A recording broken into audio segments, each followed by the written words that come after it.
അഞ്ചൽ സ്വദേശിയായ രഞ്ജിനിയെയും കുട്ടികളെയും കൊല ചെയ്യപ്പെട്ട അല്ലെങ്കിൽ രഞ്ജിനിയും കുട്ടികളും കൊല ചെയ്യപ്പെട്ട ആ ഒരു കേസിൽ നിർണായകമായ ഒരു വഴിത്തിരിവ് വന്നിരിക്കുകയാണ്. രണ്ടാം പ്രതിയായ രാജേഷാണ് ഈ കൊലപാതകം നടത്തി എന്നൊരു മൊഴി നൽകിയിരിക്കുകയാണ്. കുട്ടികളുടെ ജനനത്തിന് മുൻപ് തന്നെ ഇത്തരത്തിൽ കൊലപാതകം ആസൂത്രണം ചെയ്തുവെന്നും അതിനുവേണ്ടി മാത്രമാണ് ഇവരെ വാടക വീട്ടിലേക്ക് മാറ്റിയതെന്നും കൂടി രാജേഷ് മൊഴി നൽകിയിരിക്കുകയാണ്. ഈ വാർത്തയുടെ കൂടുതൽ വിശദാംശങ്ങളുമായി രേഷ്മ ബാബു ചേരുന്നുണ്ട്. രേഷ്മ, നമുക്കറിയാം വളരെ വിവാദമായ ഒരു കേസ് തന്നെയായിരുന്നു അഞ്ചൽ കൊലപാതകം എന്ന് പറയുന്നത്. രഞ്ജിനിയെയും മക്കളെയും കൊന്നത് രാജേഷാണ് എന്നാണ് ഇപ്പോൾ അയാൾ മൊഴി നൽകിയിരിക്കുന്നത്. മാത്രമല്ല, ഈ കുട്ടികളുടെ ജനനത്തിന് മുൻപ് തന്നെ ഇവരെ കൊല ചെയ്യണമെന്നുള്ള ആസൂത്രണം കൂടി നടന്നു എന്ന് പറയുന്നുണ്ട്. എന്ത് കാരണമാണ് ഈ കൊലപാതകത്തിനായി രാജേഷിന് ഉണ്ടായിരുന്നത്, അല്ലെങ്കിൽ ഈ കൊലപാതകത്തിന് പ്രകോപിപ്പിച്ചത് എന്താണെന്നാണ് രാജേഷ് പറയുന്നത്?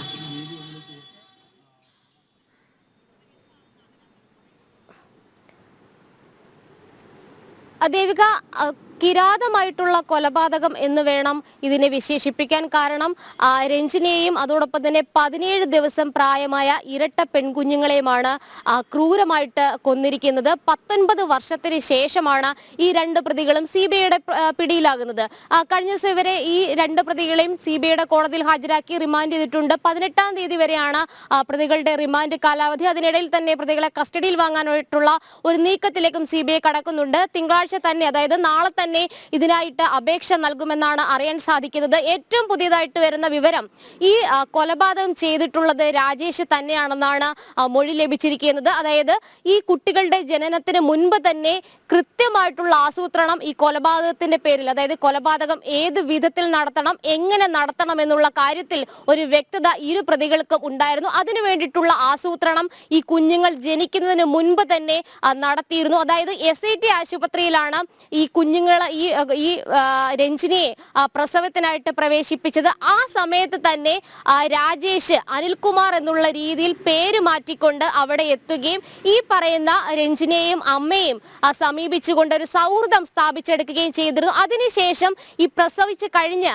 ഈ കുട്ടികളെയും ഈ പറയുന്ന രഞ്ജിനിയെയും അവരുടെ മാതാവിനെയും ഒരു വാടക വീട്ടിൽ ആക്കിയതും ആസൂത്രണത്തിന്റെ അടിസ്ഥാനത്തിലായിരുന്നു. അതും രാജേഷ് തന്നെയാണ്. ഈ വാടക വീട്ടിൽ വെച്ചാണ് ഈ കൃത്യം നടത്തുന്നത്. അതായത് രഞ്ജിനിയെ തലക്കടിച്ചും നെഞ്ചിന് കുത്തി പരിക്കേൽപ്പിച്ചുമാണ് കൊലപ്പെടുത്തിയതെങ്കിൽ ഈ 17 ദിവസം പ്രായമായ ഇരട്ട പെൺകുഞ്ഞുങ്ങളെ കൊന്നത് കഴുത്തറുത്തുകൊണ്ടാണ്.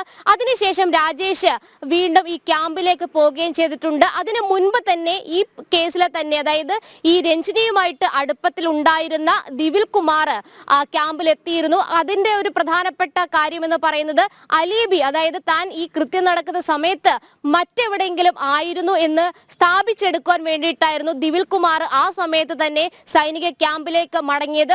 കൃത്യമായിട്ടുള്ള ആസൂത്രണം ഈ കൊലപാതകത്തിന് പിന്നിലുണ്ട് എന്നാണ് CBI കണ്ടെത്തിയിരിക്കുന്നത്. എന്തായാലും കസ്റ്റഡിയിലെടുത്ത് ചോദ്യം ചെയ്യുന്ന വേളയിൽ കൊലപാതകത്തിന്റെ ആസൂത്രണത്തിന്റെ വിവിധ വശങ്ങൾ കൂടി മനസ്സിലാക്കുവാൻ സാധിക്കുമെന്നാണ് CBI വൃത്തങ്ങളിൽ നിന്ന് നമുക്കറിയാൻ സാധിക്കുന്നത്. എന്തായാലും കസ്റ്റഡി അപേക്ഷ നാളെ തന്നെ നൽകിക്കൊണ്ട് ഉടനടി ഇവരെ കസ്റ്റഡിയിൽ വാങ്ങി ചോദ്യം ചെയ്യാനുള്ള ഒരു നീക്കത്തിലേക്ക് തന്നെയാണ് CBI കടക്കുക. 19 വർഷത്തിന് ശേഷം 2006 ഫെബ്രുവരി 10-നാണ് ഈ കൃത്യം നടത്തുന്നത്. അതിനുശേഷം പ്രതികൾ ഒളിവിൽ പോയി. 2008-ൽ ഈ പുതുച്ചേരിയിൽ മറ്റൊരു മേൽവിലാസത്തിലാണ് ഇരു പ്രതികളും താമസിച്ചത്. അവിടെ രണ്ട് അധ്യാപികമാരെ വിവാഹം ചെയ്ത് അവിടെ ജീവിക്കുകയും ചെയ്തു.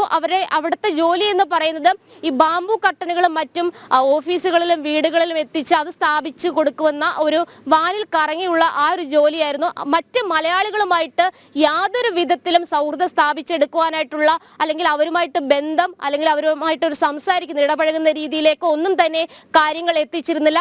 ഇവർക്ക് കൃത്യമായിട്ട് നാട്ടിൽ നിന്ന് സഹായം കിട്ടിയിട്ടുണ്ട് എന്നുള്ളതാണ് CBIയുടെ കണ്ടെത്തൽ. ആരൊക്കെയാണ് ഇവരെ സഹായിച്ചത്, അവർക്ക് വേണ്ടിയിട്ടുള്ള സാമ്പത്തികമായിട്ടുള്ള സഹായം, മറ്റു തരത്തിലുള്ള സഹായം, പുതുച്ചേരിയിൽ താമസിക്കുന്നതിന് വേണ്ടിയിട്ടുള്ള സഹായം, ഇതൊക്കെ ചെയ്തു കൊടുത്തിട്ടുള്ളവർ ആരൊക്കെയാണ്, അവരെ അടക്കം കസ്റ്റഡിയിൽ എടുത്തുകൊണ്ടുള്ള ഒരു ചോദ്യം ചെയ്യലിലേക്കായിരിക്കും ഇനി CBI കടക്കുക. എന്തായാലും രാജേഷ് തന്നെയാണ് രഞ്ജിനിയെയും അതോടൊപ്പം തന്നെ ആ ഇരട്ട പെൺകുഞ്ഞുങ്ങളെയും കൊന്നത്. അതിന് പിന്നിൽ കൃത്യമായിട്ടുള്ള ആസൂത്രണം ആ കുഞ്ഞുങ്ങൾ ജനിക്കുന്നതിന് മുൻപ് തന്നെ പ്രതികൾ നടത്തിയിരുന്നു. ആശുപത്രിയിൽ എത്തി സൗഹൃദം സ്ഥാപിച്ച് ആ വലയത്തിലാക്കിയതിന് ശേഷം വാടക വീട്ടിലെത്തിച്ചതിന് ശേഷം കൊല്ലുകയായിരുന്നു. എന്തായാലും ആസൂത്രണത്തിന് പിന്നിൽ വലിയ രീതിയിലുള്ള സഹായം ഇവർക്ക് കിട്ടിയിട്ടുണ്ട്.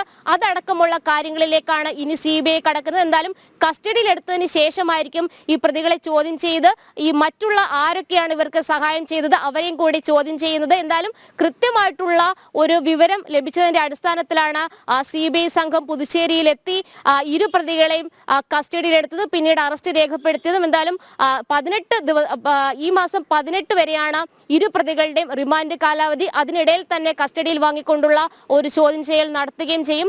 എന്തായാലും സൈബർ കോമിംഗ് അടക്കമുള്ള സാങ്കേതിക വിദ്യയുടെ അടിസ്ഥാനത്തിലാണ് പ്രതികളെ അതിസാഹസികമായിട്ട് തന്നെ വേണമെങ്കിൽ അങ്ങനെ പറയാൻ സാധിക്കും CBI പിടികൂടിയത്. എന്തായാലും സോഷ്യൽ മീഡിയയിൽ അടക്കം പ്രതികളുടെ ഭാര്യമാർ പോസ്റ്റ് ചെയ്തിരുന്ന ചിത്രങ്ങളാണ് പ്രതികളെ പിടികൂടുവാൻ സഹായകമായതും. എന്തായാലും രാജേഷ് തന്നെയാണ് ഈ കൃത്യം നടത്തിയതെന്നാണ് ഏറ്റവും പുതിയതായിട്ട് ലഭിക്കുന്ന വിവരം. ദേവിക.